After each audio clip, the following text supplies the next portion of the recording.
Hi guys, welcome back to our channel entrance प्रशिक्षण। So guys, हम लोग आज बात करने वाले on the most awaited topic और सबका काफियों का क्वेश्चन है CUET। सो CUET क्या है? CUET क्या है एग्जैक्टली CUET? सो इस वीडियो में हम लोग ऑल अबाउट CUET के बारे में बात करेंगे, एक सिंगल वीडियो जिसमें आपके सारे डाउट्स क्लियर हो जाएंगे A to Z।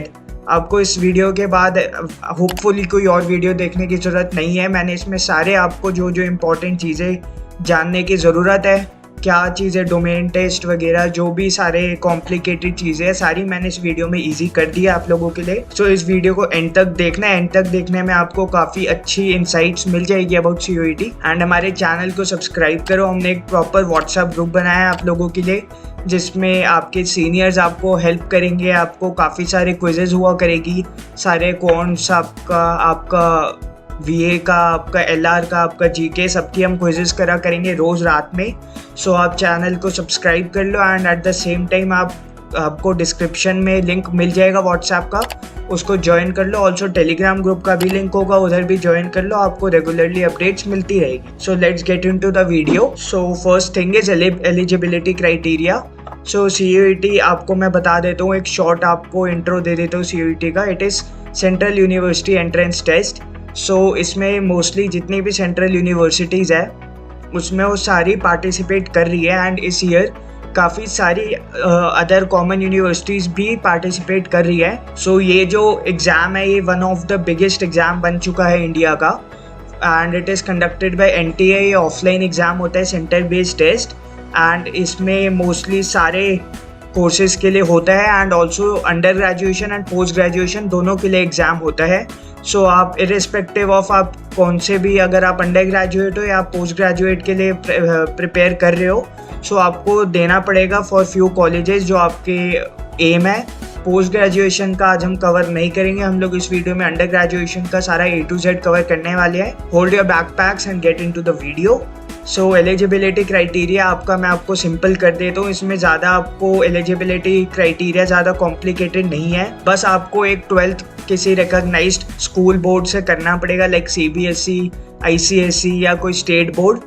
And at the same time आपको डिफरेंट कोर्सेज के लिए डिफरेंट यूनिवर्सिटीज़ का सबका अलग एलिजिबिलिटी क्राइटेरिया है। फॉर एग्जाम्पल, आपको to get into BCom honours at DU आपके पास या तो मैथमेटिक्स या अकाउंटेंसी होनी चाहिए, only then you are eligible, right. तो आपके हर यूनिवर्सिटीज़ एंड कोर्सेज का अलग अलग एलिजिबिलिटी क्राइटेरिया है। आपको क्या कोर्स आपको प्रिपेयर करना है, आपको किसके लिए आप एम कर रहे हो, उसका आप एक बारी साइट पे चेक कर लेना। साइट का भी मैंने लिंक सब कुछ डाला हुआ है, CUET.summit.ac.in करके ऐसे कुछ है। वाइल आपको आगे वाली स्लाइड्स में आपको पता लग ही जाएगा वो साइट। और आपको candidates who failed in 1 or 2 exam, आपने बोर्ड एग्ज़ाम में अगर फेल किया है कोई भी, मान लो किसी भी, फॉर एग्जांपल अकाउंट्स में आप फेल हो गए, सो आप इसको नहीं दे सकते CUET को। सो आप ये ध्यान रखना, आपको बोर्ड्स में अच्छे से प्रिपेयर करना है। मैंने सारी स्लाइड्स आगे और भी रखी है बोर्ड से रिलेटेड भी, तो आपकी इस वीडियो में सारे डाउट्स क्लियर हो जाने चाहिए। Next is important dates. Important dates जान लेते हैं कुछ एग्ज़ाम से रिलेटेड। आपका जो बोर्ड एग्ज़ाम है, ये बोर्ड एग्ज़ाम आपका Feb एंड तक चलेगा मोस्ट प्रोबेबली, जहाँ तक मेरे को इन्फॉर्मेशन मिली है। Feb एंड तक मोस्टली सबके ख़त्म हो जाने हैं। आपका जो CUET का लास्ट डेट टू अप्लाई है वो है 12th मार्च, और रजिस्ट्रेशन CUET की ओपन हो चुकी है। आप अगर अप्लाई करना चाहते हो तो प्लीज़ कर दो। आपकी 12th मार्च को लास्ट डेट होगी, मोस्ट प्रोबेबली आगे एक्सटेंड नहीं होगी भी तो 2-3 दिन तक, पर आपको वो चीज़ नहीं ध्यान रखनी है, आपको 12th मार्च से पहले करवा देनी है। अगर आप बोलोगे तो फॉर्म फिलिंग की भी वीडियो हम लोग बना सकते हैं, बट आपको उसके लिए कमेंट करना पड़ेगा एक साइजेबल अमाउंट में। अगर कमेंट्स आए आपको रजिस्ट्रेशन वीडियो के लिए, so we will definitely make one. And then is exam date आपका है 21 मई से 30 मई के बीच में अराउंड पड़ेगा आपका। CUET ने काफ़ी अपडेट्स निकाली अबाउट एग्ज़ाम डेट, एक बारी सर्कुलर्स आप रेफ़र कर लेना। और आपका जो आंसर की है most probably 2nd week to 3rd week of June में आपका आ जाना चाहिए। आंसर की अब क्या होता है मैं आपको एग्जांपल दे देता हूँ। जैसे फॉर एग्जांपल आपने अपने जनरल टेस्ट में कुछ आंसर्स आपने मार्क करे, सो आपने जो आंसर्स मार्क करे वो उस दिन आपको शो होगा। एट द सेम टाइम वो उसकी जो आपने रिस्पॉन्स शीट, मतलब जो आपने मार्क करा है वो तो आपको होगा ही होगा शो, और असलियत में आंसर क्या था वो भी शो होगा। वो होता है आंसर की। और जो आपने मार्क किया था उसको कहते हैं रिस्पॉन्स शीट। तो आप कंपेयर कर सकते हो, आप एक आइडिया लगा सकते हो कि आपके कितने स्कोर बन रहे हैं। बट मोस्टली जब स्टार्टिंग में आंसर की आती है वो थोड़ी एनटीए की तरफ से गलत आती है। हमेशा उनका ट्रेडिशन है, फॉलो करते हैं हर साल कि थोड़ी गलत आंसर की करते हैं, बिकॉज आपको आंसर ठीक करवाने के लिए पैसे देने पड़ते हैं, तो उनकी थोड़ी कमाई हो जाती है। And not let's get into that. अब जो CUET का रिजल्ट है वो आपका 3rd week to 4th week of June में आ जाना चाहिए मोस्ट प्रॉबेबली। ये सारी टेंटेटिव डेट्स है आपकी, अभी प्रॉपरली CUET ने अनाउंस नहीं किया है, बट एक आइडिया लगा रहा हूँ मैं कि इसके अराउंड हो जाना चाहिए आपका। Next is paper pattern. Paper pattern में बहुतों को डाउट है, बहुत लोगों को डाउट है, मतलब मैं आपको बता नहीं सकता कितनों को। मेरे को भी स्टार्टिंग में थोड़ा बहुत डाउट हो रहा था जब मैं इसके बारे में रिसर्च कर रहा था। सो मैंने काफ़ियों से पूछा एंड अब मैं थोड़ा अच्छा खासा आपको एक्सप्लेन कर सकता हूँ इस बारे में। सो आपका जैसे कि बताया एक सेंटर बेस्ड टेस्ट है। आपको एक सेंटर में जाके कंप्यूटर मिलेगा, कंप्यूटर में आपको एग्ज़ाम देना होगा। एंड आप कंप्यूटर में ऐसा नहीं हो सकता कि आपने गूगल यूज़ कर लिया, बिकॉज आप दूसरी साइट पे जा ही नहीं सकते, वो लॉक हो जाती है साइट। एंड आपको जैसे TCS का मोस्ट प्रोबेबली यूज़ होता है, टाटा कंसल्टेंसी सर्विसेज, वो अपना सॉफ्टवेयर देती है एंड वो सॉफ्टवेयर आप एस्केप नहीं कर सकते। आपने एस्केप किया तो आपका पेपर कैंसिल हो जाएगा। आपकी जो मार्किंग स्कीम होती है वो +5 and -1, +5 for every correct answer, -1 for every wrong answer, right. और अगर आपने कोई क्वेश्चन छोड़ा तो आपको कोई मार्क्स डिडक्ट नहीं होगा, no negative marking for the questions which you leave. So और आपके 3 सेक्शंस होते हैं एग्जाम में, एक लैंग्वेज बेस्ड होता है, एक आपका डोमेन बेस्ड होता है, एक आपका जनरल टेस्ट होता है। आप लैंग्वेज बेस्ड में कोई भी 2 लैंग्वेजेस चूज़ कर सकते हो। ये आप कहीं नोट कर लो, कहीं पेपर पेन ले लो प्लीज़, ये आपको बहुत इंपॉर्टेंट है, ये आप ध्यान रखना है। ये आपको अगर आपने अभी समझ लिया थोड़ा ध्यान लगा के, सो ये आपका मोस्ट प्रॉबेबली पूरा क्लियर हो जाएगा डाउट्स। तो ये आपका लैंग्वेज बेस्ड टेस्ट होता है। लैंग्वेज बेस्ड आपके जैसे इंग्लिश, हिंदी, कुछ भी लैंग्वेज हो सकती है, बट आप ध्यान ये रखना है कि लैंग्वेज आप वही ले सकते हो जो आपने 11th-12th में अपनी लैंग्वेज आपने ऑप्ट की हुई थी। फॉर एग्जाम्पल आप CBSE बोर्ड के स्टूडेंट हो, आपने एग्ज़ाम आपने इंग्लिश का दिया, तो आप इंग्लिश ही लैंग्वेज चूज़ कर सकते हो। आप ये मत सोचना ओवर स्मार्ट होके कि हिंदी ईजी है, हिंदी का आएगा ये आएगा, सो आप हिंदी चूज़ कर लो, ऐसा नहीं हो सकता बिल्कुल भी। सो ये प्लीज़ आप ध्यान रखना, आप इंग्लिश ही ले सकते हो अगर आपने इंग्लिश 11th-12th में ले रखी थी।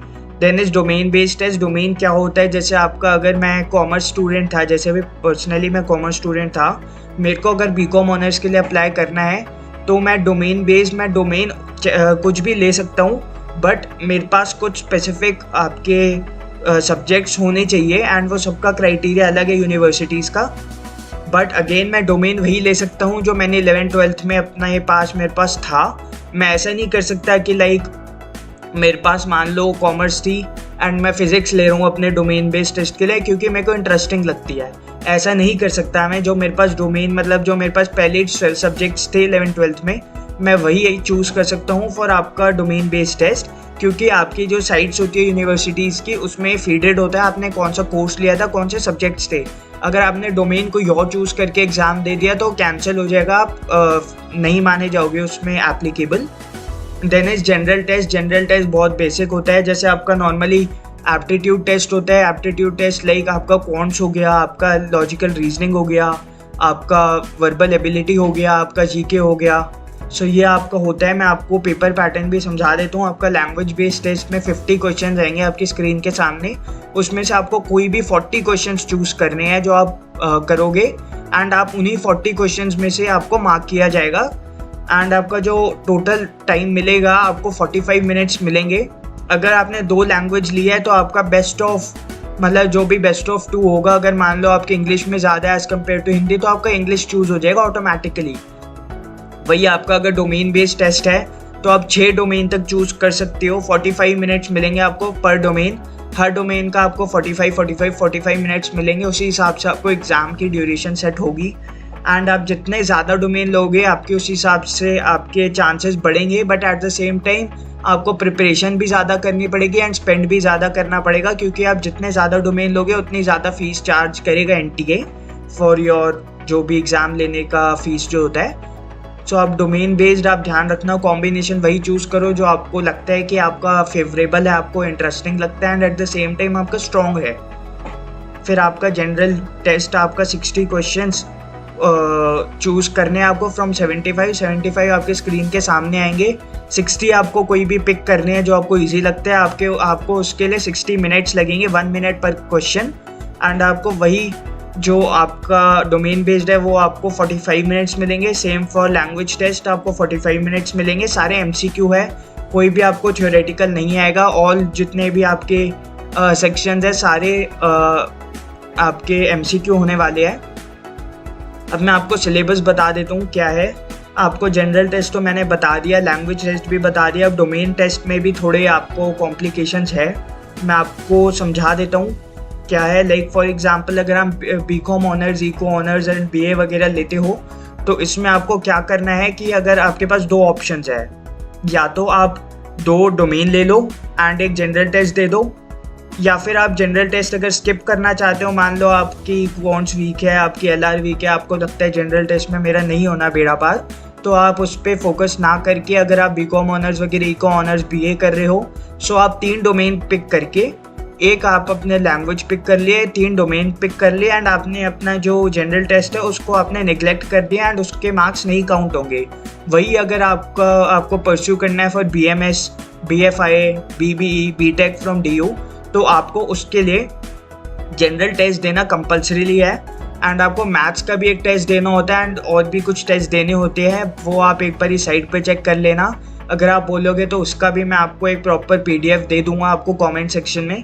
सो प्लीज़ आप कमेंट कर देना आपको अगर नीड हो। अगर आपको खुद मिल जाए तो वेल एंड गुड है, आप थोड़ी रिसर्च करो खुद भी, आपको थोड़ा और इन्फॉर्मेशन मिलेगी। सो ये आप रीड कर लो एक बारी। अगर जैसे आप BMS, अगर आप BCom ऑनर्स कर रहे हो तो आपके पास 2 ऑप्शन है, या तो आप लैंग्वेज डोमेन 2 डोमेन और जनरल टेस्ट दे दो, या फिर लैंग्वेज और 3 डोमेन दे दो। तो आप वो एक डोमेन या एक जनरल टेस्ट में से आप स्किप कर सकते हो कोई एक। वाइल अगर आप BMS, BBA, BFI, BTech कर रहे हो तो आपको जनरल टेस्ट देना कंपलसरी है, 2 डोमेन, एक लैंग्वेज, ये आपका फिक्स है। आई होप यहाँ तक आपको क्लियर हो गया होगा। नेक्स्ट चलते हैं गुड स्कोर। गुड स्कोर काफ़ियों का होता है कि भैया मैं कितना स्कोर करूं कि मेरे को DU मिल जाए, या मेरे को टॉप कॉलेज मिल जाए, BHU मिल जाए, JNU मिल जाए, JMI मिल जाए, जामिया मिल जाए, IPO मिल जाए, मैं क्या स्कोर करूं। सो इस एग्ज़ाम में कोई गुड स्कोर नहीं है। फॉर एग्जांपल अगर आप BCom ऑनर्स के लिए प्रिपेयर कर रहे हो तो आप BCom ऑनर्स के लिए आपको मैक्सिमम स्कोर करना पड़ेगा, क्योंकि BCom ऑनर्स एक बहुत ज़्यादा डिमांडिंग कोर्स है, हर कोई बच्चा BCom ऑनर्स करना चाहता है। वही अगर आप BA करते हो, BA की इतनी वैल्यू नहीं है, सो बच्चे ज़्यादा फोकस नहीं करते BA में। सो BA की उस हिसाब से डिमांड कम है, तो आप कम स्कोर पे भी आपको बेटर कॉलेज मिल सकता है। वही अगर आप ये एक्सपेक्ट कर रहे हो कि अगर मेरे को BA में मान लो कोई बहुत टॉप का नॉर्थ कैंपस का कॉलेज मिल रहा है तो उसी स्कोर पे BCom ऑनर्स पे मिल जाएगा, सो सॉरी, वैसा नहीं होगा। आपको BCom ऑनर्स में या फिर इको ऑनर्स में या फिर आपको किसी भी टॉप जैसे BMS का कोई कॉलेज है उसके लिए आपको बहुत अच्छा स्कोर करना पड़ेगा, जब भी आपको टॉप कॉलेज मिलेगा ऑफ नॉर्थ कैंपस। सो आप ये चीज़ अपने दिमाग में डाल लो। जैसे भी आप जिस भी मतलब कोर्स को आप करना चाह रहे हो, एक बारी कोई आप पूरा पे रीड कर लो, रेडिट पे रीड कर लो, किसी का लाइक पूरा प्रॉपर एक्सपीरियंस हो वो रीड करो। आप वीडियोस तो आप देख सकते हो मतलब, बट आप ऐसे साइट्स को रेफ़र मत करना, उसमें काफ़ी फालतू की इन्फॉर्मेशन होती है, आप मिसगाइड हो जाओगे। बट आप गुड स्कोर नहीं ध्यान रखो तो बेटर है, क्योंकि आप उससे रिस्ट्रिक्ट हो जाते हो। अगर मान लो पेपर और ज़्यादा इजी आ गया लास्ट ईयर से, सो हो सकता है उस स्कोर पे भी आपको नॉर्थ कैंपस क्या इवन साउथ कैंपस भी ना मिल पाए। वही अगर पेपर मान लो मुश्किल आ गया, वो स्कोर मतलब आपको उसका 50% स्कोर हुआ तो आप तो डिमोटिवेट हो जाओगे पेपर में कि भैया मैं तो उतना कर ही नहीं पा रहा हूँ। तो ऐसा आपके साथ नहीं है, ये एक एंट्रेंस एग्ज़ाम है, सबके साथ है ऐसा, राइट। ये आप प्लीज़ अभी ध्यान रख लो। मैं हर बारी हर वीडियो में बोलता हूँ ये एंट्रेंस एग्ज़ाम है, ये आपका बोर्ड एग्ज़ाम नहीं है। बोर्ड एग्ज़ाम में अगर 1000 बच्चों के भी 100% आ जाए तो वो उनको दिक्कत नहीं है, बट यहाँ पे 100% टॉप 10 बच्चों की ही आएगी। ऐसा नहीं होगा कुछ जैसे NTA कुछ कोर्सेज में तो 100% देता ही नहीं है, 99.99 पे रोक देता है। वैसे ही 99.98, 99.97, 99, 98, 97 ऐसे करके सारी जितने भी है वो उनने फिक्स कर रखा है एज पर जितने स्टूडेंट्स ऑप्ट कर रहे हैं फॉर CUET, उसी हिसाब से आपकी परसेंटाइल वो कैलकुलेट किया जाता है। उसका प्रॉपर एक प्रोसीजर होता है, उसका प्रॉपर एक फॉर्मूला होता है उनके पास, अपलोडेड है उनकी साइट पे NTA की, आप रेफ़र कर सकते हो चाहो तो। Next is universities. यूनिवर्सिटीज़ कौन सी है ये आपको मैं बता देता हूँ। 100+ यूनिवर्सिटीज़ आपका CUET पार्टिसिपेट कर रही है। अभी कॉमन यूनिवर्सिटी हो चुका है, सेंट्रल यूनिवर्सिटी नहीं रहा, बिकॉज काफ़ी सारी यूनिवर्सिटी इस ईयर ऐड हो चुकी है। IPU भी उनमें से एक है। पहले IPU अपना एक एग्ज़ाम कंडक्ट करवाता था खुद, IPU CET, अब वो CUET के साथ हो चुका है। अब आपको अगर उनके कॉलेजेस को अप्लाई करना है, सो आपको CUET के लिए आपको अच्छा स्कोर करना पड़ेगा, जब भी वो डायरेक्ट कॉमन एडमिशन है। वही आपका DU आपको पता ही होगा, बहुत नॉर्मल सी बात है, लास्ट ईयर भी था। JNU जवाहरलाल नेहरू यूनिवर्सिटी काफ़ी फेमस है for both good and bad reasons. Jamia Millia university काफ़ी फेमस है। बनारस हिंदू यूनिवर्सिटी काफ़ी फेमस है।